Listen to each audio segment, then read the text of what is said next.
Ok, Erev Tov.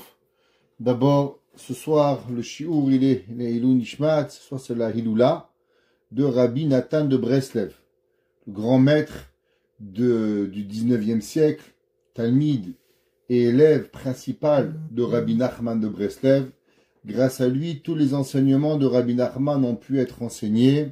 C'est une grande soirée pour ceux qui veulent prier, allumer une bougie, Leilou Nishmato, à l'élévation de son âme, et Akadosh Baruch Hu, il fera, qui lui remboursera ce qui priera, Bezrat Hashem. Le shiur ce soir, il est pour la Hiloula, la Nahala, pardon, de Zaha Bat Yamna, et aussi ce sont les Shiva de Yaakov Ben Mazal, le grand-père de Yaakov Hazan, et sa grand-mère Zaha Bat Yamna, qui est Nishmatam Tserura Bitzro Rahayim, et qui sont un Mélit Yosher pour leurs enfants, et pour leurs petits-enfants, Be'ezrat Hashem. Ce soir, à Sarah Betevet, jeune du 10 de Tevet, n'oubliez pas, demain matin, si vous vous réveillez après 6 heures, ne buvez pas votre café, mettez la machine rangée, de façon à ce que vous ne vous trompez pas. Boire un petit peu verre d'eau, un petit café, c'est assourd. Ceux qui veulent manger... Vous savez quelle est l'heure exacte? 6 heures. Ceux qui veulent, à Montréal, ceux qui veulent manger demain matin, avant de se réveiller, il faut faire une condition avant de dormir. Il faut dire avant de dormir, voilà, je vais dormir, mais je veux faire comme condition de pouvoir manger avant de me lever. Celui qui ne fait pas une condition, il n'aura pas le droit de manger demain matin. D'après la Kabbale, il est préférable de ne pas manger, même si on fait une condition. Mais bien sûr, halakha c'est mutar, Kabbalah c'est une humra. Quelqu'un qui a besoin de médicaments, qui fait pas de Kabbale et après il doit casser le jeûne, non. Vaut mieux qu'il se lève, vaut mieux qu'il mange, qu'il prenne ses médicaments pour pouvoir accomplir ce ta'anit. Ce ta'anit est un des jeûnes les plus importants du calendrier juif, malgré qu'il est seulement en journée. Mais il faut savoir que c'est un des jeûnes que si il avait été Shabbat, nous aurions aussi jeûné. C'est le seul jeûne, à part Kippour, que s'il tombe Shabbat, nous jeûnons Shabbat. Bien sûr, aujourd'hui dans notre calendrier, il tombe jamais Shabbat. On s'est assuré qu'il va jamais tomber Shabbat. Mais hypothétiquement, s'il tomberait Shabbat, on a la même importance et on aurait dû jeûner le jour du Shabbat. Le 10 de Tevet, c'est le début de toutes les exils que le peuple juif il a eu, ont entouré Jérusalem, Nebuchadnezzar, et après on sait que la destruction du deuxième temple, elle a seulement été la continuité, la destruction du premier temple. Donc il y a énormément de signification à ce ta'anit qu'il ne faut pas prendre à la légère. Et c'est pour ça que même Tisha B'Av, s'il tomberait vendredi, on ne jeûnerait pas. S'il tomberait Shabbat, on ne jeûne pas. Mais à Sarah Betevet, on jeûne vendredi. Et hypothétiquement, on jeûnerait aussi le jour du Shabbat. Ce soir, avec votre permission, on va donner un cours Be'ezrat Hashem, avec la grâce de Dieu extraordinaire, sur un sujet qu'on n'a jamais vraiment parlé ici, mais que Kadosh Baruch Hu y fasse, qu'on arrive à redonner cette beauté extraordinaire de la Torah, basée sur les Ktavim, les écrits du Harizal et de Rabbi Israël de Rouzine. Alors, vous savez que dans la paracha de cette semaine, on sait que Yaakov Avinu, il va bénir tous ses enfants. Principalement la paracha de Vayechi Yaakov, elle nous parle que Yaakov Avinu, il a béni d'abord Ephraïm et Ménaché, et après il va bénir tout le reste de ses enfants. Dit le Pasuk, Kol ele shivte Israël shnem asar. Et voici que le peuple juif, les descendants de Yaakov Avinu, ils étaient 12. Il y avait 12 tribus à Yaakov Avinu. Vezot asher diber lahem aviem. Et voilà, qu'est-ce qu'il aura? Il leur a parlé. Vayevarechotam. Et il les a bénis. Chacun d'entre eux, ils ont été bénis. Ish asher ki birkato birechotam. Chacun d'entre eux, il a reçu une bracha très spécifique au Shvatim. Rashi dit, qu'est-ce que ça veut dire? Ish asher ki birkato. Chaque homme à travers sa bracha. Il dit Rashi, bracha aatida lavo alkol echad vech. Ça veut dire que chacun, on lui a donné principalement son avenir. Ça veut dire que ce qui va arriver à chaque tribu, le plus important, c'est ça que Yaakov Avinu, il va bénir pour pouvoir y arriver. Et chacun, comme ça, qui va faire, Reuven, Shimon Levi, Yehuda, Issachar, et ainsi de suite. Jusqu'à qu'il va venir et qu'il va dire, Ad Kiyavo Shilo. C'est quoi Shilo? Shilo, bien sûr, on le sait, que c'est Mashiach. Et Yaakov Avinu va bénir jusqu'à la venue de Mashiach. Ce soir, j'aimerais qu'on parle d'une bracha qu'on n'a pas souvent l'habitude de parler, c'est la beracha de Dan. Alors, Dan, la Torah nous dit, Dan Yadin Amo. Yaakov Avinu dit Dan, je dis Yadin Amo. Il va juger son peuple. Ke'achad shifte Israël. Comme un des tribus d'Israël. Yehi Dan Nahash alay derech. Dan, il va être comme un serpent. Shefifon ale orech. Anosher ikvesus. Vaipol rochvo achon. Et son cheval va tomber derrière. Lishuatecha, à ta descendance, qui viti Hachem, on a attendu. Rashi dit, qu'est-ce que ça veut dire ce verset? Dan Yadin Amo. De quoi ça parle? C'est quoi le sujet? On n'arrive pas à comprendre de quoi Yaakov Avinu y parle. Il dit Rashi, ki Yaakov nitkaven bechol devarav al Shimshon. De quoi on parle? On parle de Samson. Tout le monde connaît l'histoire de Samson et Dalila. Tout le monde a vu le film, je suis sûr. Alors, de quoi ça parle? Ça parle de Shimshon. Qu'est-ce que c'est? Et il dit Rashi, Dan Yidinamo, Yinkom Nikmat Amo Mipelishtim. Alors, je vais juste raconter un peu l'histoire de Shimshon, important de connaître. Il y avait un homme qui s'appelait Manoach. Manoach n'avait pas d'enfant.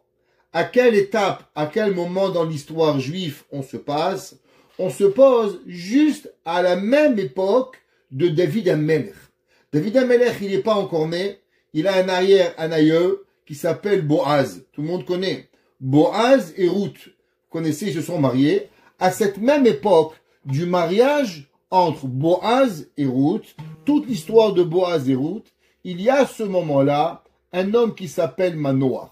Donc on est avant les rois, on est à l'époque des Shoftim, et à cette époque-là, il y a un homme qui n'a pas d'enfant, qui s'appelle Manoach.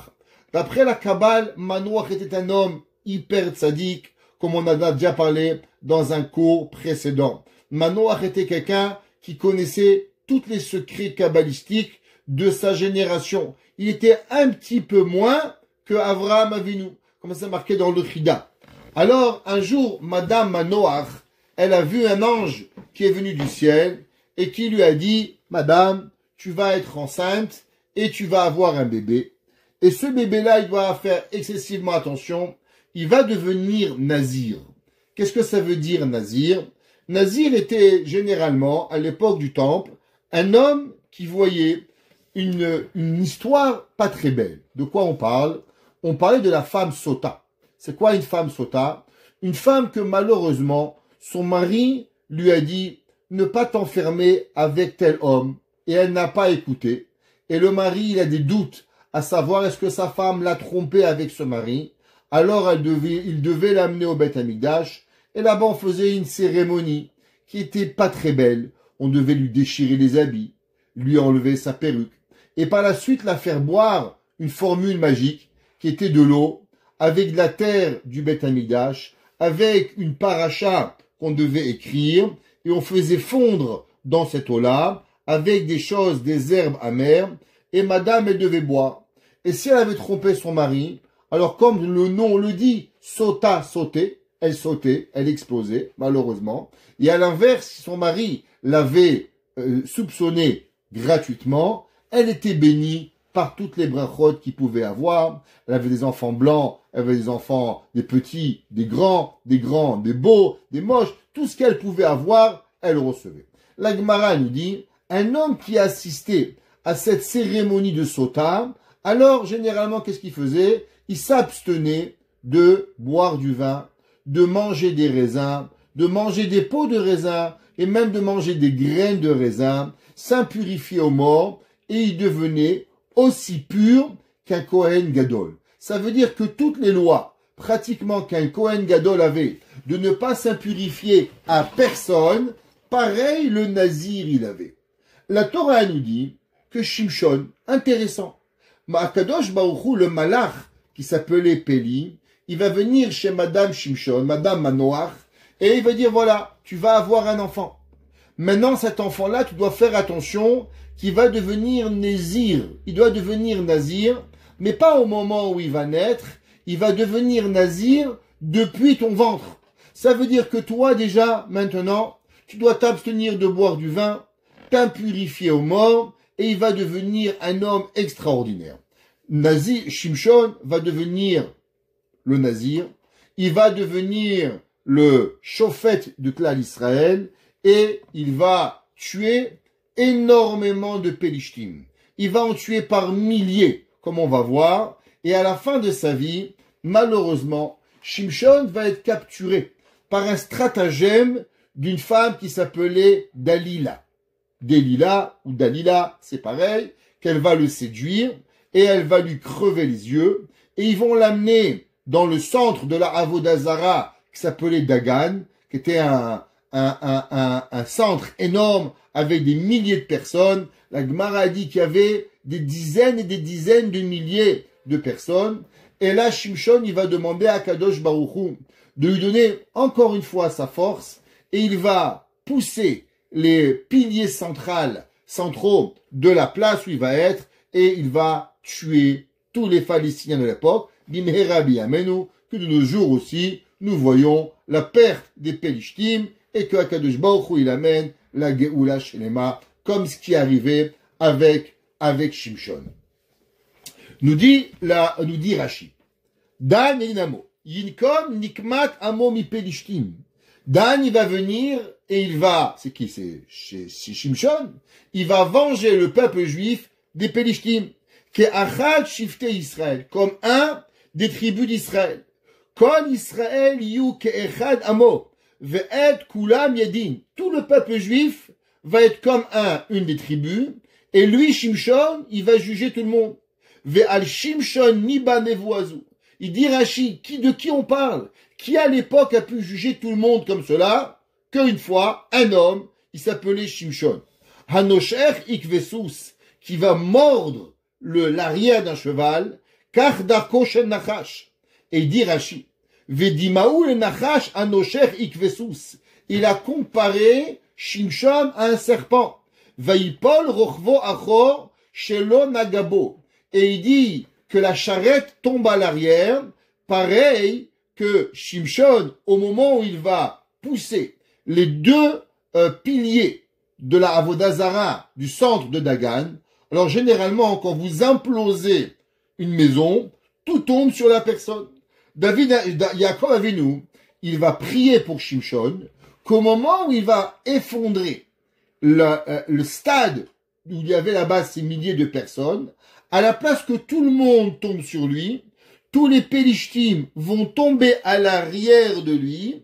Pourquoi? On va voir que la Gemara, elle va nous dire, et le Zohar et le Midrash, de façon à ce que Shimshon reste entier et qu'on va retrouver le corps de Shimshon et qu'on va pouvoir l'enterrer. Ça veut dire que Yaakov Avinu, il prie des prières très spéciales que Shimshon arrive à tuer ce qu'il doit tuer, qu'il va mourir, et que au moment où il meurt, quand même, il arrive à venir à un enterrement. Et c'est pour ça qu'il dit, Lishoatecha kiviti Hashem, qu'il a prophétisé que les Pélishtim vont lui crever les yeux, et à la fin, il va mourir, et avant de mourir, qu'est-ce qu'il va dire? Zochenina, souviens-toi de moi, Vechazkenina, et donne-moi cette force, Na apa amazot, cette fois-ci. C'est ça que le Rashi nous explique. Le petit-fils de Rashi, Rashbam, Rabbeinu Shemuel ben Meir, le fils de la fille de Rashi. Rashi avait 3 filles. Une des filles s'appelait Myriam, une elle s'appelait Yocheved. Yocheved, elle a eu un fils qui s'appelait Rabbeinu Yitzhak, et Myriam, elle a eu 3 enfants, un qui s'appelait Rashbam, un qui s'appelait Rabbeinu Tam, plus connu sous son nom, mais son vrai nom c'était Rabbeinu Yaakov, Rashbam, Rabbeinu Shemuel ben Meir, et son 3e enfant, Rabbeinu Yitzhak ben Meir. connu sous le nom de Rivam. Chacun de ces trois va avoir trois écoles d'études différentes. Rabbeinu Tam va être un des plus grands tosafistes rénovateurs de son époque. Rashbam, il va continuer dans la lignée de son grand-père Rashi en continuant et en expliquant la Torah d'après ce qu'on va appeler le pshat. Le pshat, c'est la traduction littérale. Le Rashbam, il dit, sur son grand-père, très intéressant, et il dit, vous savez, Papi, mon grand-père Rashi, il a expliqué la bracha de Dan Yadinamo, à propos de Shimshon.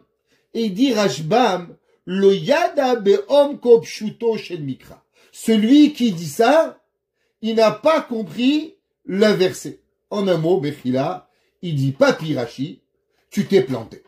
T'as expliqué la Torah, Dan Yadinamo, ça provient la prophétie de Shimshon, j'aime bien, c'est beau, mais c'est pas le pshat. Ça, c'est autre chose, c'est un drash. Le pshat, c'est pas. Et il dit pourquoi? Vechi ba Yaakov itnabot Adam shenafal biyad pelishtim. Il dit, je comprends pas. Tu crois que la prophétie de Yaakov, il va venir prophétiser un malheur? Chaque tribu, elle a reçu, tu vas devenir un roi, tu vas être ci, tu vas être là. Les pauvres d'Anne, c'est quoi sa prophétie? Tu sais, ton grand prophète, craque, il va clamser, il va se faire déchirer. C'est joli ça? Ça que la Torah, elle veut qu'on se rappelle de Dan? Ouais. Veinakrua et qu'on va lui crever un œil, ou met im pelishtim ba'inanra, et que malheureusement, les Palestiniens, les Pelishtim, il avait amené pour s'amuser avec lui, et que tout le monde voulait rigoler de lui, et qu'à la fin, il les a tués. Halila, Khalila. Il dit, mon Dieu, comment on peut dire une chose pareille? Ah, Shifto, Dan Itnabe. Il dit non, il a prophétisé sur la tribu de Dan. Qu'est-ce que Dan il est? Dan, il vivait, il était à la fin de tous les tribus, et c'est lui qui récupérait tout le monde. Ouais. Et dit quel était Dan? Dan, sa force était énorme, et que tous les ennemis qui venaient par l'arrière pour attaquer Israël, qui sait qui devait combattre les ennemis d'Israël qui viennent de derrière, c'était Dan. Il dit pourquoi? Qui dit Borim Ayou, parce que les tribus de Dan ont reçu une bracha des gens très forts. La Kar Ama Yaakov Dan Yadinamo. Dan, il va juger les peuples. Quel peuple? Toute personne qui venait combattre Israël par l'arrière, alors Dan, il lui faisait la peau. Inkom Nikmat Amo, il va venger la vengeance de son peuple, qui a achat shifte Israël, qu'il venait et qu'il était arrivé. Il faut savoir que le Rashbam, il avait l'habitude de discuter avec son grand-père Rashi. Et il a écrit dans Parashat Vayeshev que vous devez savoir que souvent j'ai discuté avec mon grand-père Rashi, mais Orenai, comme ça qu'il appelle son grand-père, et il dit la lumière de mes yeux, mais Irenai. Mais je lui ai expliqué que souvent j'étais pas d'accord avec lui, que Rashi rentrait dans un drash en train de nous expliquer que c'est un pshat. Et que Rashi lui-même, il avait dit à son petit-fils, comme ça qu'il dit Rashbam, que c'est vrai que souvent, il aurait dû répéter et changer plusieurs explications et ne pas les expliquer d'après le drash, mais les expliquer avec le pshat qui est plus simple. Maintenant, il faut savoir que d'où vient l'explication de Rashi, que Rashi a dit que la bracha de Dan, elle provient de Shimshon, qu'il a béni Shimshon. Alors, il dit, Behemet, c'est le Midrash. C'est marqué dans le Midrash Rabbah. Et il dit, chez Birkat Yaakov, les Dan lo aita ela al shem Shimshon. Il dit, Behemet, c'est pas Rashi qui l'a inventé, c'est le Midrash Rabbah. Le Midrash Rabbah, il écrit, et il dit, que, vous savez, c'est quoi la bracha de Dan? La bracha de Dan, elle est venue pour Shimshon. Et il dit, Vechi Yaakov ba'it nabot, al adam shenafal biyad pelishtim. Maintenant, la question, elle revient. Et Rashbam, il dit, je comprends, mais pourquoi Yaakov Avinu est venu prophétiser sur cette prophétie un peu de malheur que le roi d'Israël, bien sûr, c'était pas un roi, mais que l'homme le plus fort d'Israël, il va venir et il va être tué. C'est marqué dans le Midrash Rabbah. À propos du pasouk, Lishuatecha kiviti Hashem. À ta délivrance, on a attendu à Kadosh Baruch Hu. Et il dit le Midrash, les filles Sheaya Yaakov Avinu Roe Oto. Écoutez bien. Il dit le Midrash que Yaakov Avinu, par prophétie, quand il a vu Shimshon, qu'est-ce qu'il pensait que Shimshon était? Savourbo Sheu Melech HaMashiach. Il dit le Midrash que Yaakov, quand il a vu la force de Shimshon, alors il était sûr, il pensait, que Shimshon était Behemet Melech HaMashiach, le roi Mashiach. Kivan Shira'a Oto Shemet, du fait qu'il a vu par la suite qu'il est mort, Amar Av Zemet Lishuatecha Kiviti Hashem. A dit, si Shimshon il meurt, ça veut dire que Shimshon il n'est pas Mashiach. Ça veut dire que quelque part dans les prophéties, c'est pas comme nous on croit une prophétie en une seconde. Ça veut dire que la prophétie, elle est comme un film, les Havdil, qu'on voit des choses doucement, doucement. Au début, quand il a vu l'âme de Shimshon, les grandeurs de Shimshon, il a dit, waouh, il y a que Mashiach qui peut accomplir ce que Shimshon il va faire. Quand à la fin, il a vu la fin de la prophétie de Shimshon, que Shimshon il est mort, il a dit non, c'est pas possible. Parce que le Rambam il dit que vous savez pourquoi Rabbi Akiba, il a vu, et au début il pensait que Bar Korba, ou plutôt connu sous le nom de Bar Kuziva. Bar Kuziva était un roi juif qui a été nommé roi à la révolte de Bar Korba. Après la destruction du temple, pendant 3 ans, il y a un homme qui s'est rebellé contre les Romains et qui a reconstruit, je vais vous dire un petit secret, même le 3e temple. Si vous allez aujourd'hui en Israël, vous voyez que les plans du temple sont pas les plans du 2e temple, sont les plans du 3e temple. Pourquoi? Parce qu'il y avait cet homme qui s'appelait Bar Korba ou Bar Kuziva et il s'est rebellé contre les Romains et il va reconstruire le temple. Et Rabbi Akiva, le grand maître Rabbi Akiva, il pensait que Bar Korba était Mashiach. Pour vous donner un petit peu une idée qui était Bar Korba, d'une force herculienne, les Romains envoyaient des catapultes avec des pierres énormes et Bar Korba, il est tiré comme une balle de tennis. Vous connaissez, ouvrez une petite parenthèse, vous avez tous lu Astérix. Astérix et Obélix. D'où provient Astérix et Obélix? L'histoire de Astérix, elle vient de l'histoire de Bar Kuziva. Qu'est-ce que ça veut dire Kuziva en hébreu? C'est un Astérix, une étoile. C'est quoi Astérix? Une étoile. De là est venue l'idée à Goscinny et à Uderzo de créer une bande dessinée, un petit village gaulois avec qui les Romains pensaient qu'ils avaient une potion magique parce qu'ils n'arrivaient pas à attraper les Juifs de Bar Korba. Bar Korba était trop fort. Bar Korba avait cette force. Et le Rambam dit que quand Rabbi Akiba, il a vu la force herculienne de Bar Korba, il lui portait ses valises pour aller au bain en étant sûr que Bar Korba était Mashiach. À la fin, quand Bar Korba est mort, c'est là que Rabbi Akiba a dit que Bar Korba n'était pas le Mashiach. Parce que le Mashiach peut pas mourir. Alors, le Midrash nous dit, de la même façon que Rabbi Akiva avait pensé que Bar Korba était le Mashiach, et quand est-ce qu'elle lui est arrivée, fini cette idée, au moment où il a vu que Bar Korba il est mort, pareil, Rabbi Yaakov Avinu. Yaakov Avinu pensait que Shimshon était Mashiach. Quand il a vu la raclée et les milliers de Pélishtim qui tuaient, Bimé Rabbi Amenu, que continue comme cela, alors automatiquement, il a pensé que c'était Mashiach. Au moment où il a prophétisé la mort de Shimshon, elle dit ça y est, c'est pas. Lishuatecha kiviti Hashem. Hashem, on prie sur ta délivrance. Et le Midrash, il continue. Et il dit, les fiches Aya Yaakov Avinu roe oto.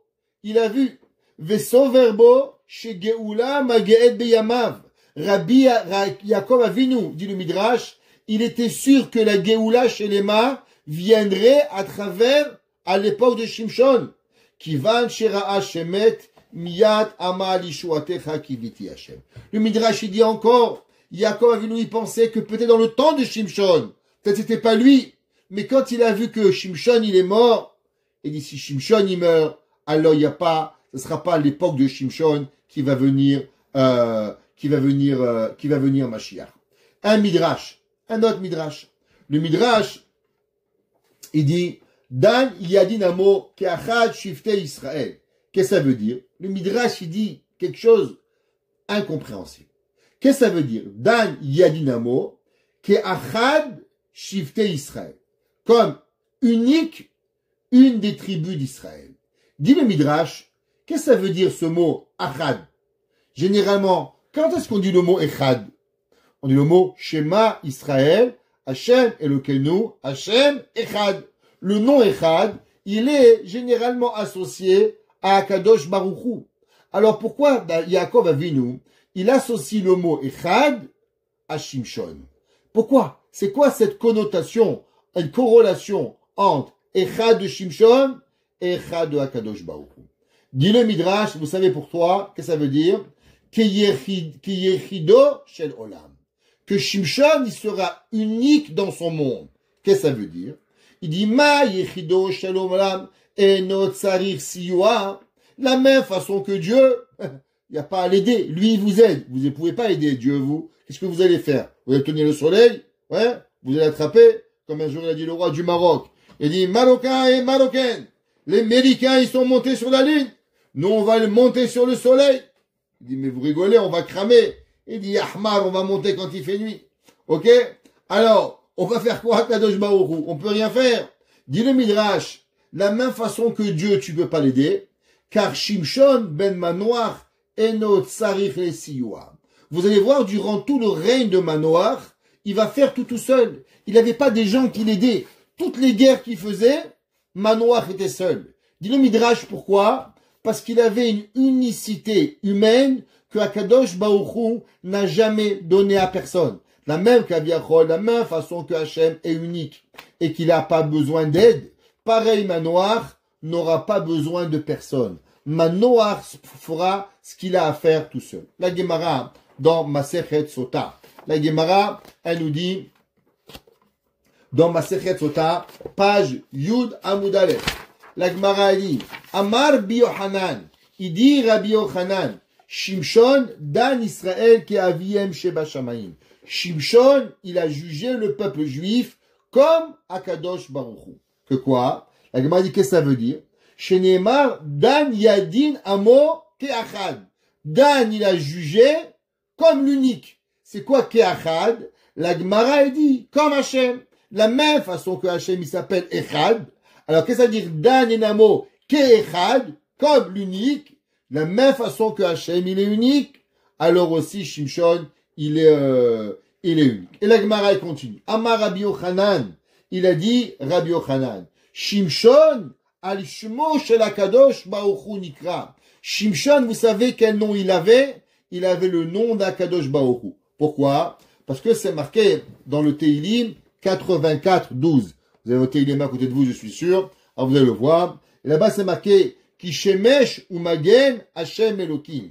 Ka Hashem, shemesh ou magen Hashem Elokim. Ma Akadosh Baruch Hu magina kol haolam kulo. La Gemara est de la même façon que Dieu, c'est lui qui protège tout le monde. Les Français, les Canadiens, les Américains, le Groenland, ils ont besoin aussi de beaucoup de protection aujourd'hui. Ouais, la même façon qu'il protège tout le monde. Av Shimshon magin bedoro al Israël. Pareil, Shimshon, il était protecteur d'Israël durant son temps. Et le Passouk, il dit, qu'est-ce que ça veut dire? Yehi nahash ale derech. Shefifon ale orech anosher ikvesus. Dit le Midrash, qu'est-ce que c'est? Nous dit le Midrash, au moment où il est tombé, les Pélishtim, comme j'ai expliqué, quand ils sont tombés, après que Shimshon, il a fait tomber les estrades, kederech sheyuchlu achiv limtso et gufo. Alors, tous les Palestiniens sont tombés à l'arrière, et Shimshon est resté intact. Dit le Midrash, pourquoi?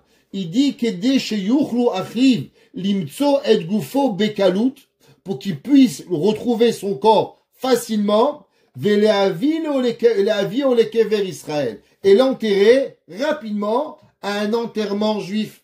Et c'est pour ça que ça marquait le pasouk. Vaïrdou Echav, ils sont descendus ses frères. Vechol bet aviou, vaïssa oto, vaïalou, vaïkberu oto. Et ils sont allés, ils ont descendu, il a enterré. Tout de suite après, comment c'est possible? Des dizaines de milliers de morts. Comment ils ont trouvé Shimshon? Dit le Midrash, c'était ça la prière de Yaakov. Qu'on puisse le retrouver facilement pour l'enterrer. Et on l'a enterré Ben Sira au Baneshtael, Bekever Manoach Aviv, à l'endroit où son père Manoach avait été enterré.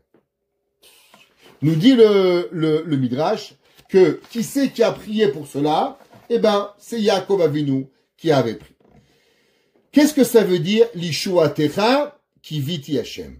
Que à ta délivrance, nous attendons et nous prions à Kadosh Baruch Hu. Ok? Rashi dit, Nitnabe. Il a prophétisé Yaakov Avinu, Sheinakeru Pelishtim et Enav, que les Pelishtim vont crever les yeux de Shimshon, Vesofolomar, et à la fin il va dire, Zochenina, Vechazkenina, souviens-toi de moi et renforce-toi avec moi. Et la question elle est que Shimshon, David Yaakov Avinu, il prie quelque part, que au moment où on va crever les yeux de Shimshon, Shimshon va demander une dernière prière. Ça a l'air que Dieu ne voulait pas écouter la prière de Shimshon, de redonner la force à Shimshon qu'il avait, et Yaakov dit, s'il te plaît Dieu, tu sais, quand mon fils Shimshon il va prier, accepte sa prière, laisse-le tuer tous les Pélishtim. C'est quoi cette prière qui a arrivé? Alors on a dit que Shimshon il était Nézir Elohim, le passage qui dit, qui Nézir Elohim yehama mina beten. Il va être un nazir de Dieu, depuis le vent de sa mère, et c'est lui qui va sauver le peuple juif. Alors, la question qu'on va se demander, c'est quoi la raison pourquoi Shimshon a été puni qu'on lui crève les yeux? C'est quoi? Pourquoi il a eu cette punition? On va trouver, a priori, une contradiction dans les Mefarshim, dans les versets. On va essayer de créer un petit peu de compréhension à cela.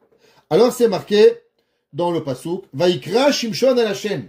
Shimshon, il a appelé Dieu, Vayomer Hashem Elokim, Zochenina, Ve'ankama nakam ahad mishte enav. Et je veux me venger de un de mes deux yeux. Dit Rashi, Ve'sachar ayin ashenit anach l'amaba. Un œil ici, un œil dans le monde futur. Et il dit Rashi, qu'est-ce que ça veut dire? Vayelafet Shimshon et shte amudat taver, il est arrivé. Et il dit que quelle est la raison pourquoi il est arrivé à détruire tout le monde? À cause de la prière qu'il a fait l'Ishuatecha kiviti Hashem. Rabbeinu Bechaye, il dit Vitachem lefaresh. Et il a l'air d'expliquer Kihu tefilat Shimshon, car c'est la prière de Shimshon qui ra'a Yaakov acharit hashofet hazeh acharon ki hu anosher ve'amepil ve'arochev achor ve'hu yitpalel l'Ishuatecha kiviti Hashem. Et il dit que ça a été la grandeur de Shimshon et la prière de Shimshon. Qu'est-ce qu'elle est, cette prière tellement grande de Shimshon, et que tout le monde prie sur cela? Alors, la Gemara a dit dans Masechet Sota, page 9, Shimshon alach acharenav. La Gemara a dit, vous savez, Shimshon c'est un grand rabbin, mais a priori, il y a quelque chose qui tourne pas rond après Shimshon. A priori, Chavé Shalom, tout va revenir en ordre à la fin du cours, vous inquiétez pas. Le pasuk qui dit comme ça, Shimshon alach acharenav. La Gemara a dit, Shimshon il a suivi ses yeux, c'est pour ça que on lui a crevé les yeux. La Gemara a dit, qu'est-ce que ça veut dire que Shimshon il a suivi ses yeux, et c'est pour ça qu'il a les yeux qui ont été crevés. Alors la Gemara a dit, Tana, Rabban Shimon, il dit, Tanu Rabbanan, Shimshon be'enav marad. La Gemara a dit, Shimshon, vous savez comment il s'est rebellé contre Dieu? Avec ses yeux. Pourquoi? Parce que le pasuk il dit comme ça. Vayomer Shimshon el aviv. Shimshon, il a dit à son père, Ota Kachli. Il a vu cette femme Dalila, et il lui a dit, papa, prends-moi cette femme-là, car je veux la marier. Et il dit pourquoi? Kihi yeshara be'enav. Parce qu'elle est bien à mes yeux. La Gemara dit, comment ça veut dire? Tu prends une Goya mariée, toi le peuple juif, le chauffette, comment tu fais ces choses-là? La Gemara a dit, les fichar nikrou pelishtim et enav. Tu sais pourquoi il a été les yeux crevés, Barminan? Du fait qu'il a suivi ses yeux, Dieu dit, ah, tu suis tes yeux, t'as dit qu'ils sont bien à tes yeux, alors on va t'enlever les yeux. La Gemara a dit, je comprends pas.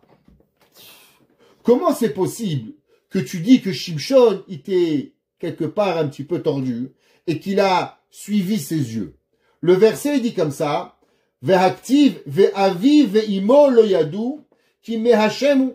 Le verset il dit, comment ça se fait que Shimshon, en vérité, il avait pris Dalila?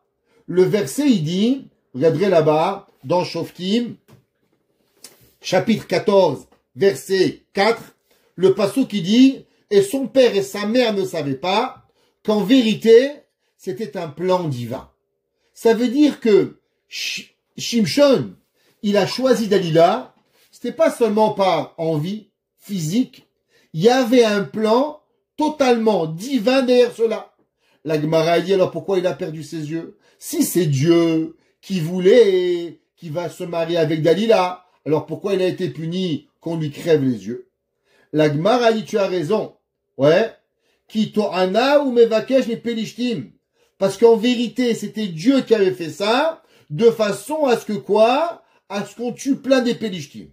La Gemara dit tu as raison. Ki azal mi'a bataille ashkote azal. Que quoi? C'est vrai que Dieu le voulait, mais quand même, Shimshon, il est allé avec ses yeux. Ça veut dire Dieu, il voulait qu'il marie Dalila, mais lui, il n'a pas fait seulement pour la raison de Dieu. Lui, qu'est-ce qu'il a fait? Il a fait cela parce que quelque part, elle lui était belle. Comme ça que la Gemara a dit. Seulement, la question, elle est très intéressante, parce que le Maïmonide, le Rambam, dans Ilchot Issouré Bia, dans les lois de l'interdiction de mariage, chapitre 13, Pasuk, Halakha 14 et 15. Là-bas, le Rambam, il parle des lois de conversion. Et le Rambam, il parle et il dit, Al ya'ale al da'atra, chez Shimshon ha-Moshia et Israël. Ne pense pas, toi, dans tes yeux, que Shimshon, celui qui a sauvé le peuple juif, Oshlomo, ou bien le roi Salomon, Melech Israël, chez Nikra Yedid Hashem, qui est appelé comment? L'amour de Dieu. Nas'u Nashim Nochiot, qu'ils ont marié des non-juifs, Barminan, Begiutan, Halve Shalom. Les filles chez Gier, Shlomo Nashim Venasan, Vechen Shimshon Gier Venasan. Le Rambam dit que Shlomo Amelech convertissait ses femmes. Shimshon avait converti Dalila. Alors s'ils avaient converti, c'est quoi l'interdit? Pourquoi Shimshon devait être puni à cause qu'il a marié une femme convertie? C'est aucun issour. Il n'y a pas d'interdit à la Torah. C'est marqué dans le pasuk, ouais, Shimshon ala hararenav, veine l'orak shelo ama Yaakov kifi shamar azimri ben salou.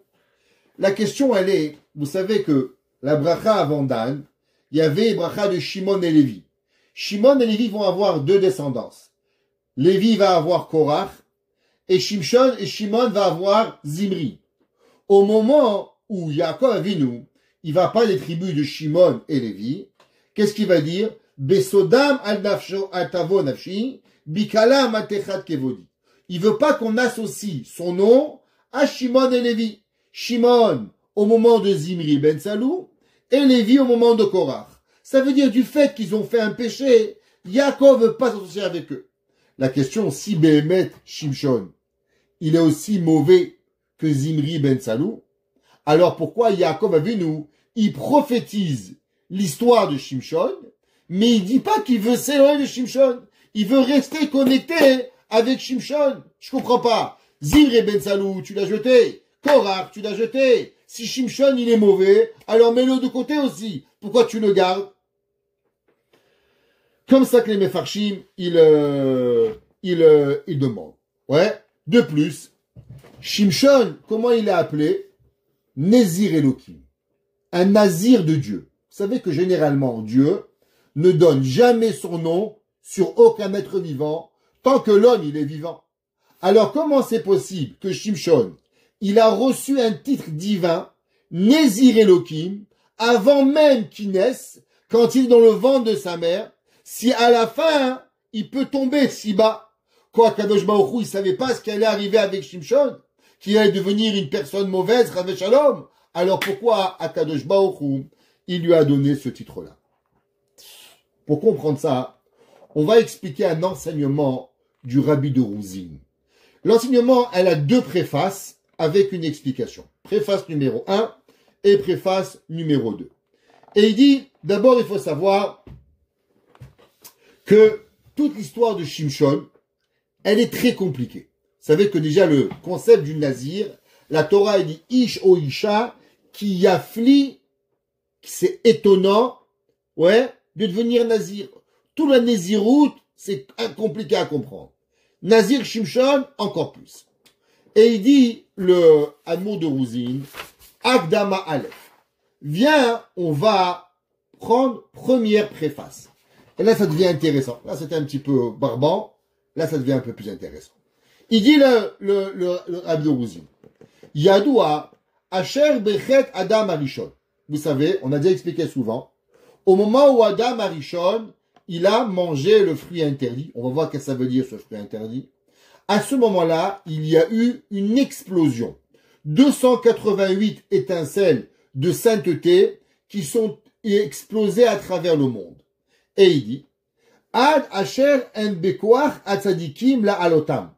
Et il dit, il faut savoir qu'il y a certaines étincelles de sainteté qui sont tombées dans l'impureté et que, bien sûr, chacun de nous faisons des mitzvot pour essayer d'élever toute cette impureté et les remonter. C'est une des raisons pourquoi on est parti en galoute, parce qu'il y a des juifs au Canada, il y a des juifs en Amérique, et on doit élever toutes les âmes qui se sont perdues, comme Rabbi Akiva, converti, grâce à Torah on l'a ramené, Rabbi Meir Balanès, converti de Néron, et ainsi de suite. Tous les juifs sont dans le monde pour récupérer ces âmes. Il dit, mais attention, il y a des âmes qui sont tellement rentrées dans l'impureté que l'homme, même le plus grand sadique, ne peut pas les élever. Et il dit, seulement, Akadosh Baruch Hu, c'est le seul qui peut arriver à les surélever. D'où on sait cela? C'est marqué dans Shir HaShirim. Le verset Shir HaShirim, Perek Vav, Pasuk Bet, il dit comme ça. Dodi, Yarad Legano, mon bien-aimé, est tombé, est descendu dans le jardin, la Harugat Habosem, qui est dans le champ des parfums. Il dit c'est quoi? Chez Zéhou les etaketz. C'est qui Dodi? Dodi c'est Akadosh Baruch Hu. Qu'est-ce que ça veut dire qui descend dans le jardin qui sent bon au moment de la fin des temps? L'irot beganim, pour aller se promener dans les champs. Velilkot shoshanim, et de récupérer des quoi? Des roses. Chez Akadosh Baruch Hu Yarad Legano, il dit parce que qui c'est qui va pouvoir descendre chercher ces roses? C'est seulement Akadosh Baruch Hu, mais les tzadikim, ils n'ont pas la force de pouvoir les chercher. On met une parenthèse, ça veut dire que si un tzadik, il essayerait, il tomberait lui aussi. Deuxième préface. Nodaou, Deita Begmara. La Gemara a dit une chose comme ça. La Gemara dit souvent, par exemple, Rabbi Shimon Bar Yochai. Vous savez qu'il a été vendu par un homme aux Romains. La Gemara dit qu'après que Rabbi Shimon Bar Yochai, il a regardé l'homme qu'il a vendu, Nathan Be'enav, il a regardé, il a rendu un tados. Il a rendu Gal Shel Atzamot. Qu'est-ce que ça veut dire que Rabbi Shimon Bar Yochai, il regarde un homme et il le rend un tados? Qu'est-ce que ça veut dire? Il dit que au moment où l'homme, il regarde, ou Keli la Ahava Vetchuka. Il dit qu'est-ce que c'est les yeux? C'est quoi un œil? Il dit le Rabbi Yitzhak de Rouzine, l'œil représente Béhémet l'outil d'amour et d'envie. Quand tu regardes quelqu'un, tu dis à ta femme je t'aime, elle dit regarde-moi, je t'aime, tu regardes le plafond, ne pas d'écouter, ça veut rien dire. Tes mots sont pas là. Il y a ton fils, je t'aime, faut que tu le regardes. Si tu le regardes pas, il n'y a pas d'amour qui peut venir. Pareil, l'œil, il est l'outil de l'envie.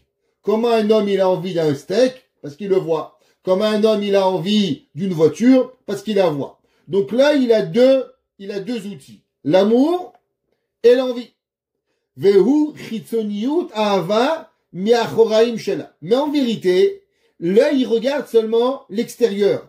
Mais il y a quelque chose derrière ce que tu vois, quelque chose de beaucoup plus profond. Et il dit, c'est pour ça que généralement, qu'est-ce que l'homme, il aime?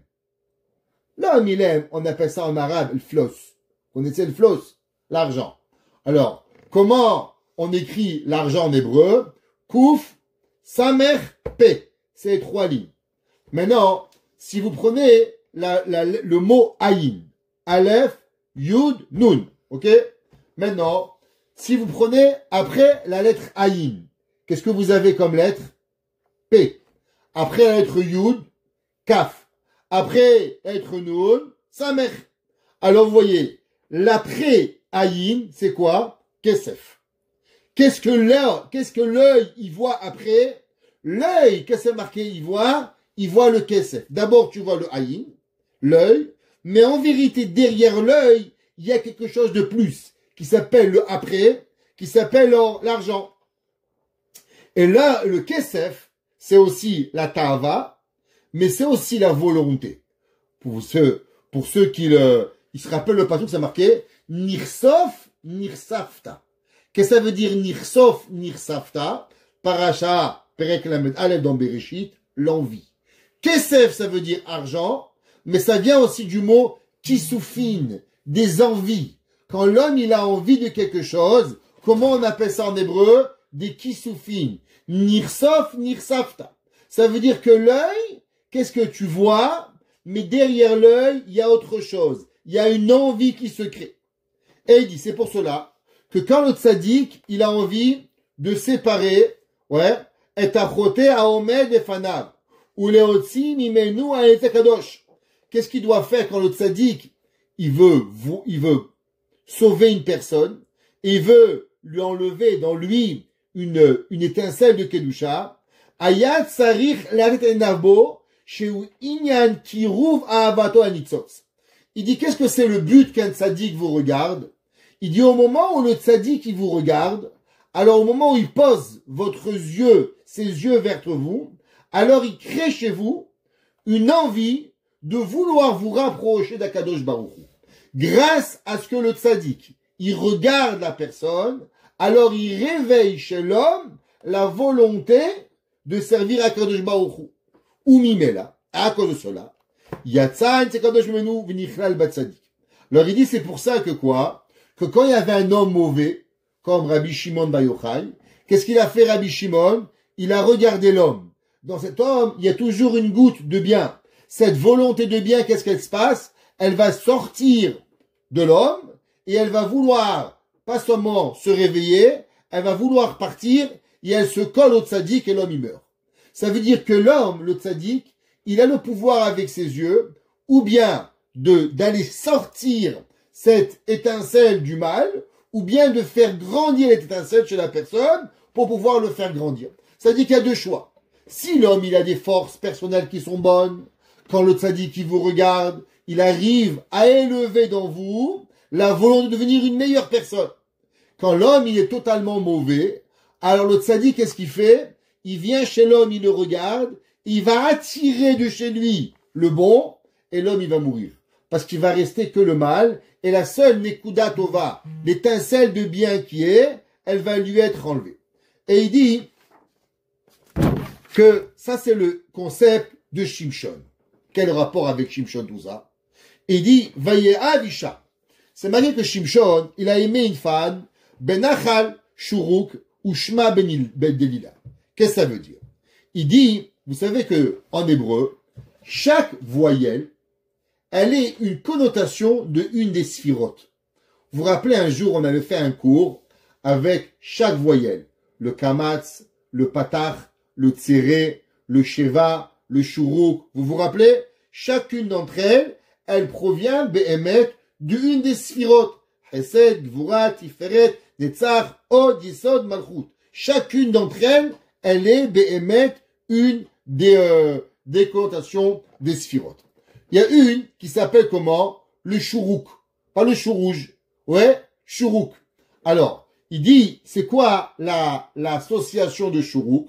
Shuruk, elle est Behemet à la sphira de Hod. C'est quoi Hod? Hod, c'est la gloire, la beauté d'Akadosh Baruch Hu. Alors, rappelez-vous, Hod. Hod, c'est la sphira de Aaron. Gardez ça en tête pour la fin du cours. Alors, Hod, c'est Aaron. Moshe, Netzach, et Hod, c'est Aaron. Alors, le passouk qui dit qu'il est allé dans la vallée de Shuruk. Il dit, qu'est-ce que ça veut dire, Shuruk? Il dit, en vérité, ça a à voir avec la Bechina de Hod. C'est quoi la Bechina de Hod?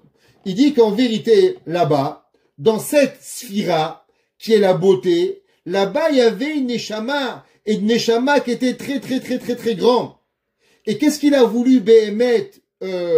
Il a voulu Shimshon.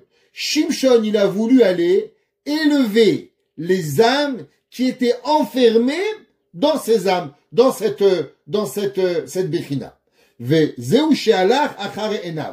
que ça veut dire? Il est allé après ses yeux. Alors, vous vous rappelez, on a dit, il y a le mot Aïn. Après les lettres Aïn, qu'est-ce qu'on obtient comme lettre? Kesef. Donc, si je vous dis, je vais après l'œil, qu'est-ce que je vais chercher? Je vais chercher Kesef. C'est quoi Kesef? On a dit, Kesef, c'est ou argent, ou bien volonté, ou bien le ratson, la teshuka, de pouvoir arriver. Et il dit, qu'est-ce qu'il est parti chercher après ses yeux? Il dit le Rabbi de Rouzine qu'il est allé chercher Dalila. Parce que dans Dalila, qu'est-ce qu'il y avait? Il y avait là-bas une âme très très très très grande que Shimshon, il voulait aller chercher. En mêlant avec elle Achare et Nav, il voulait aller rechercher cette âme très particulière pour la réveiller. Mais il dit, qu'est-ce qu'on a dit au départ? Qu'il y a des âmes qui sont rentrées dans une impureté et que même le tzaddik énorme, il est dans l'incapacité de les élever. Et que s'il va les regarder malheureusement, qu'est-ce qu'il va faire? Non seulement il va pas arriver à élever ses âmes, mais malheureusement il va arriver à tomber. Et il dit, il dit, attention, vous savez, Shimshon, il a fait une erreur. Ce sont des âmes que même le tzaddik il peut pas. Parce que le seul qui peut, ça c'est Akadosh Baruch Hu. Maintenant, vous vous rappelez le verset dans Shir HaShirim qu'on a dit qu'il y a des âmes, qu'il y a seulement Akadosh Baruch Hu qui peut les chercher. C'était quoi le verset dans Shir HaShirim? Dodi, Yarad, les Gano, les Arugat, Abosem. Ça c'est le verset où on apprend Dodi, mon bien-aimé, Yarad, il est descendu, les Gano dans son jardin, la Arugat Abosem dans sa partie de senteur qui était bonne. De là, on a appris qu'il n'y a que Akadosh Baruch Hu qui pouvait. Donc, si vous prenez les Rachetevot, Dodi, c'est quoi la première Rachetevot? Dalet, Yarad, Yud, Legano, Lamed, la Arugat, Abosem, ça vous donne des lilas. Dit le Rabbi Israël de Rouzine, tu sais qu'est-ce qu'il y avait dans Dalila? Il y avait là-bas une âme qui était extraordinaire, qui avait été volée par le Yetzer Hara. Qu'est-ce qu'il a voulu, Shimshon? Shimshon, il a voulu aller avec Dalila pour essayer de lui voler cette âme. C'est pour ça qu'il a dit Achare Enav. Il est allé après les yeux. Pour chercher quoi? Après Enav, c'est le mot Kesef. Kesef, ça veut dire vouloir, grandir, Shuka. Mais le problème, comment elle s'appelait? Elle s'appelait Delila. C'est quoi? Dodi, Yarad, Negano, Léa, Bosem. Seulement le problème, c'est que elle n'était pas capable d'être élevée par un homme. Le seul qui pouvait l'élever, c'était quoi? C'était seulement Akadosh Baruch Hu. Et c'est pour ça que Shimshon, il a dépassé la volonté de vouloir pouvoir y arriver. Maintenant, si vous avez compris ça, on peut monter d'un grade. Il est écrit dans le Kitve Hari. C'est marqué dans le Sefer Alikutim de Rabbi Yitzhak Luria, le Harizal. C'est marqué, il dit comme ça. Vayomer Shimshon el Aviv. Et Shimshon, il a dit à son père, Kachli, prends-la moi, qui est Shara Be'enav, parce qu'elle est bien dans mes yeux. Ve'aviv ve'imo lo yedeo. Et son père et sa mère, ils savaient pas, qui me Hachemi, car elle provenait Be'emet de Akadosh Baruch Hu, qui to'ana ou mevakesh. Parce qu'en vérité, ouais, il demandait d'Hachem, mais à Pelishtim. Ce qu'il voulait, c'était prendre des Pelishtim. Maintenant, si vous prenez le pasouk, c'est marqué Kitoana. Alors, je vais vous faire un petit sharing zoom pour que vous voyez qu'est-ce que je vais vous dire. Dis-le Harizal. Est-ce que vous voyez? J'espère que vous voyez. Ok. Vous voyez tous maintenant. Le pasouk il dit Ve'avi ve'imo lo yadeu. Qui me Hashem i to'ana, car elle provenait de Dieu, ou mevakesh mi pelishtim. Dit le Harizal, en vérité ici, qu'est-ce qui manque? Il manque un vav. Parce que dans la Torah, quand on veut dire le mot o, on doit écrire taf, vav, aleph, nun, he. Comme ici par exemple, ota. Comment on écrit ota? Aleph, vav, taf, he. Chaque fois qu'on veut faire le mot o, comment on fait? On écrit un vav. Donc ici, pourquoi c'est marqué to'ana sans vav? Qu'est-ce que ça veut dire nous apprendre? Dit le Harizal, vous savez qu'est-ce que ça veut dire? Il dit en vérité que Shimshon, vous savez qui était Shimshon? Shimshon était le Gilgoul de Adam Arishon. Ah ouais, Zaltov. Quel rapport Adam Arishon et Shimshon? Qu'est-ce qu'il a fait? Il dit, quelle était la faute de Adam Arishon? C'est marqué que Adam Arishon, avant de manger le fruit, qu'est-ce qu'il a dit? Kita avan hina enaim. Elle est belle aux yeux. Avec quoi il a fauté Shimshon? Shimshon, il a fauté avec ses yeux. Il dit pareil, la même façon que Adam Arishon. D'abord, il a regardé les yeux, après il a fauté. Pareil, Shimshon, d'abord il a regardé des lilas, après il a fauté. Et il dit aussi, vous savez, le Harizal, un autre petit secret. Il dit que Shimshon, il n'était pas seulement le Gilgoul de Adam Arishon. Shimshon, il était aussi le Gilgoul de deux autres personnes. Deux hommes, un qui s'appelait Nadav et un qui s'appelait Avihu. Nadav et Avihu ont fauté. Quelle était la faute de Nadav et Avihu? La faute de Nadav et Avihu, c'est qu'ils ne se sont pas mariés. Ils n'ont pas voulu prendre une femme juive à se marier. Il dit le Harizal la chose suivante. Kita'ana ou mevakesh mi pelishtim. Pourquoi il est parti chercher une femme chez les Pelishtim? Il manque des juifs chez nous, il dit le Harizal. Pourquoi il est parti là-bas? Même s'il a converti. Pourquoi le roi d'Israël, le Shofet, il est parti chez les Pelishtim? Il dit, Kine kvarodiacha. Parce que je t'ai déjà enseigné que Shimshon, il était le secret de quoi? De Nadav et Avihu. Comme c'est marqué, Vaishlach ad Bedan. Comme c'est marqué qu'il a envoyé ad Bedan. C'est quoi ad Bedan? Il dit qu'en vérité, Bedan, c'est les lettres inversées de Nadav. Pourquoi c'est lettres inversées de Nadav? Et il dit, parce qu'en vérité, ce que Nadav et Avihu ont fait, Shimshon, il a voulu le réparer. Eux, ils n'ont pas voulu se marier avec une fille juive. C'est pour ça qu'il a dû aller trouver une femme à l'extérieur du peuple juif. Et qu'est-ce que Nadav et Avihu, ils ont fait? La Gemara dit que Nadav et Avihu, ils ont bu du vin et ils sont rentrés faire le service divin. Du vin divin. Qu'est-ce qu'il était, Shimshon? Shimshon, il a jamais eu le droit de boire du vin. Pourquoi il a jamais eu le droit de boire du vin? Pour réparer la faute de qui? De Nadav et Avihu. Donc il dit le Harizal, Shimshon, il était qui? Il était en vérité la réincarnation de trois personnes. Adam Arishon, Nadav et Avihu. Et il dit, c'est pour ça que Nadav et Avihu, ouais, ils étaient en vérité qui? Nadav et Avihu, ils étaient la réincarnation, eux aussi, de Adam Arishon. Comment tu le sais? Il dit, parce que c'est marqué, au moment où on était au moment de amener le Korban Pessah, vous vous rappelez, dans Parashat Be'alotra, alors le peuple juif, ils ont dit à Moshe Rabbeinu qu'on n'a pas pu apporter le Korban Pessah. Pourquoi? Anachnu temeim les nefesh Adam. On était impurs de l'âme de Adam. Pourquoi ils n'ont pas dit de l'âme de Nadav et Avihu? C'était pas un homme, c'était deux hommes. En nefesh Anashim. Pourquoi c'est marqué Adam? Dit le Harizal, non. Parce qu'en vérité, Nadav et Avihu étaient qu'une âme, qui était l'âme de Adam Arishon, séparée en Nadav et Avihu. C'est pour ça que ceux qui s'étaient occupés de Nadav et Avihu, qui étaient les tzadikim de génération, ils ont dit on n'a pas pu apporter le Korban Pessah. Pourquoi?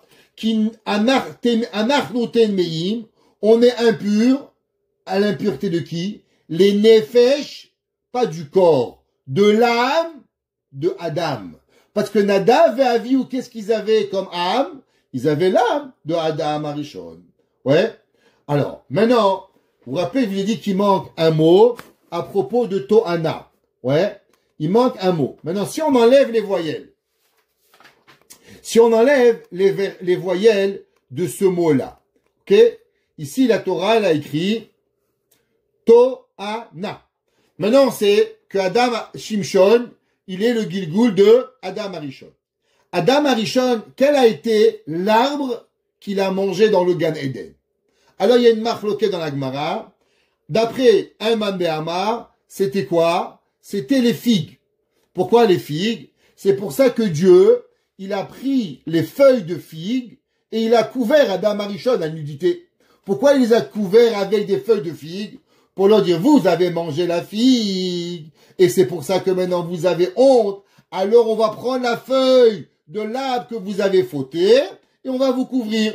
Donc la figue, elle est quoi? La figue, elle est le fruit interdit. Maintenant revenez au verset ici. Si vous enlevez les voyelles de Tohana, qu'est-ce que vous pouvez lire? On change les voyelles, on dit qui? Te et na ou mevakesh. Parce que qu'est-ce que Shimshon y cherchait? Pourquoi? Qu'est-ce que Akadosh Baruch Hu il voulait réparer avec Adam Arishon? Qui te et na ou mevakesh mi pelishtim. Parce que qu'est-ce qu'il cherchait dans les pelishtim? En vérité, c'est la réparation de Te'ena. C'est quoi Te'ena? Te'ena, c'est la figue. Quelle figue? La figue que Adam Arishon il a mangée. Alors, à travers quoi? À travers qu'il a vu. C'est pour ça que Shimshon, il a voulu réparer la faute à travers cela. Et c'est ça que Shimshon il a fait. C'est pour ça que c'est marqué dans le Zohar. Un petit Zohar, vite, il est un peu tard, je sais, mais je vous prends quelques minutes. Le Zohar, il dit, Bouré, viens et regarde. Ad shelo chata Adam, avant que Adam il fautait, aya ole ve omed bechokma shelo ra'elyon. Il pouvait voir avec la lumière d'en haut, velo aya mitparesh metzachaim. Il se séparait pas de l'arbre de la vie. Kivan shi'irba ta'avato. Dès qu'il a grandi son envie, vecheshko, la da'at ve la redet lemata. Et il a voulu descendre en bas. Que ça veut dire quoi? À descendre en bas. Dit le Zohar. Adam Arishon, il a voulu voir qu'est-ce que c'était le Yetzer Hara. Il a voulu comprendre qu'est-ce que le Yetzer Hara il est. Nimshach acharehem, ad shenifrad me'etz hachayim v'yada ra ve'azav et atov. Il a vu le mal, il a abandonné le bien. Ve'alzea katuv kilol hafed resha atal yagura. Ça veut dire que quoi? Que Adam Arishon, Dieu lui a dit il y a du bien, il y a du mal. Adam il vit dans le bien. Dieu lui a dit ne regarde pas le mal. Parce que Adam il avait un pouvoir non seulement de voir, mais de voir, comme on a dit, le haïn, et de voir qu'est-ce qui est derrière le haïn, qui est la véritable volonté. Mais au moment où Adam Arishon il a vu le mal, alors il s'est attaché au mal. Il a voulu le mal, et malheureusement, il est resté il est resté dans le mal. Pourquoi? Qu'est-ce que Adam Arishon il voulait? Adam il voulait pas voir le mal. Adam il voulait voir comment le mal il peut vivre avec Dieu. Parce qu'en vérité, le passage dans Nehemia il dit que Dieu il fait tout vivre. Mais ça, on doit voir la Emouna. On ne doit pas aller le voir. Mais au moment où Adam Arishon il a voulu observer la vitalité du mal par Dieu, alors malheureusement, qu'est-ce qui est arrivé? Il a vu le mal, observé le mal, vit avec le mal, et malheureusement, il a été jusqu'à qu'il est tombé. Pareil, maintenant, on va comprendre pourquoi Shimshon, il était véritablement nazir. C'est quoi un nazir? Qui lui a demandé. Alors, il dit le Shla Kadosh, comme on a expliqué, que Behemet, le nazir, généralement, il est quand tu vois une femme sota, alors il arrive. Il dit, vous savez, il y a une autre opinion qui dit quel était le fruit interdit, c'est le raisin. Et c'est pour ça qu'on fait le kidouche tous les vendredis soirs sur le vin, à cause qu'on veut réparer le vin. On veut réparer la faute que Adam Arishon il a fait avec le vin. Nous, tous les vendredis soirs, on boit du vin pour pouvoir béhémet élever le vin. C'est pour ça que les Kohanim, les prêtres, au moment où ils servent Hachem, ils peuvent pas boire du vin. Pourquoi ils peuvent pas boire du vin? Parce qu'ils doivent se reconnecter avec Dieu, et le vin, c'est ce qui a fait se déconnecter avec Dieu. C'est pour ça que le nazir, lui aussi, il pouvait pas boire le vin. Et il dit le Shela Kadosh, pourquoi? Il dit qu'est-ce que c'était le vin, et qu'est-ce qu'elle a fait Chava pour faire du vin? Elle a dû écraser les raisins pour faire boire Adam Arishon au vin. Et il dit le Shela, il dit Vechava, Veu Yaina Meshaker. Il dit le vin, tu n'as pas le droit de le boire parce que ça saoule. Alken Avim Lechim, Veyeshilochim. Lechim Moré al-Metadin. Il dit quand c'est les raisins, ils sont frais, ça rappelle un Metadin. Sec, ça amène un Midat Hadin. Ou Betarachamim. Ou Miyaï Serta Chava, Ba Mitalaola. Et quand elle a écrasé le vin, elle a amené la mort.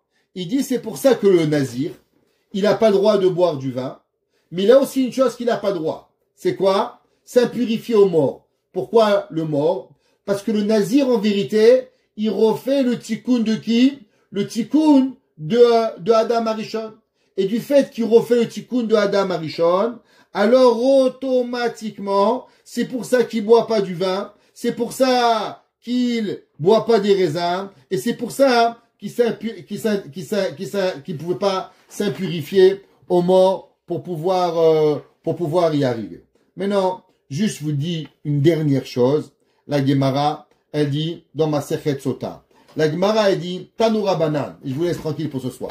La Gemara, elle dit, Hamishan nivreu me'en dugma shel ma'ala. 5 ont été construits avec l'effigie, on va dire, de Dieu. C'est quoi? Vekulam laku. Et malheureusement, tous, ils ont été punis. Shimshon, avec sa force. Shaoul, il avait un grand coup. Avshalom, avec ses cheveux. Tzidkia, be'enav. Et Asa, beraglav, avec ses pieds. Et la Gemara a dit, qu'est-ce que ça veut dire tout ça? Le Baal Shevet et Moussar, il dit, qu'est-ce que ça veut dire? En vérité, Adam Arishon, il a été créé à l'effigie d'Akadosh Baruch Hu. Il a été la plus perfection. Et donc, on sait que quoi? Que Akadosh Baruch Hu, il avait ses qualités. Grand, beau, fort, le coup, grand coup. Tous ces hommes-là, qu'est-ce qu'ils en avaient? Ils ont tous récupéré quoi? Ils ont tous récupéré une partie de qui? De Adam Arishon. Et malheureusement, ils vont essayer d'arranger cette mida. Et malheureusement, qu'est-ce qu'ils vont faire? Ils vont tomber. Maintenant, si vous vous posez la question, quel est le rapport avec tout ça à Yaakov Avinu? La réponse, elle est simple. La Gemara dans Maseret Baba Metzia 84. Elle dit, qui était Yaakov Avinu? Yaakov Avinu, il est en vérité le Gilgoul de qui? De Adam Arishon. Yaakov Avinu, il regarde à travers tous ses enfants. Et il dit, qui c'est qui a le pouvoir de terminer Béhémet, qu'est-ce que moi j'ai commencé? Qu'est-ce que Abraham il a commencé? Qu'est-ce que Yitzhak il a commencé? Mais qui c'est qui avait le plus de Adam Arishon? Shimshon. Shimshon avait le pouvoir de réparer les yeux de qui? De Adam Arishon. C'est pour ça qu'en vérité, Yaakov Avinu, pourquoi il va s'attacher à la bracha de Dan et à la bracha de Shimshon? Lishuatecha kiviti Hashem. Il va prier Shimshon, il va dire Shimshon, regarde mon fils, je sais qu'en vérité, ta volonté, elle était quoi? Ta volonté, elle est de grandir, ta volonté, elle est de voir, ta volonté, elle est de pouvoir réparer. Seulement, il faut savoir que quelque part, la volonté d'Hachem, c'est pas ça. L'homme, il doit pas regarder qu'est-ce qu'il y a. Maintenant, on finira. Vous savez que c'est marqué, il y avait un grand rave, il s'appelait Rab Shimshon Me'Astropolia. Rab Shimshon Me'Astropolia, il a dit que lui, il était le Gilgoul de Shimshon. Et il a écrit tous ses livres à travers les noms de Shimshon. Et il va être tué lui aussi, avec les Xerotach Vetat en 1600 et quelques, par les Cosaques qui marchaient mal. Et il va dire que sa mort, elle a été réparatrice comme la mort de Shimshon. Vous vous rappelez, on a dit au Midrash que Yaakov Avinu, il a vu Shimshon qui est mort, alors il a vu et il a dit qu'il n'était pas Mashiach. Qu'est-ce que ça veut dire? Il dit Rav Tzadok HaKohen que vous savez que dans les écrits, c'est écrit qu'il y a deux Mashiach. Mashiach ben David et Mashiach ben Yosef. Tous les jours de notre prière, nous prions pour que Mashiach ben Yosef, il meure pas. Et on sait qu'à la fin des temps, du fait que Shimshon, il est mort, alors automatiquement, il n'y a plus besoin que Mashiach ben Yosef va mourir.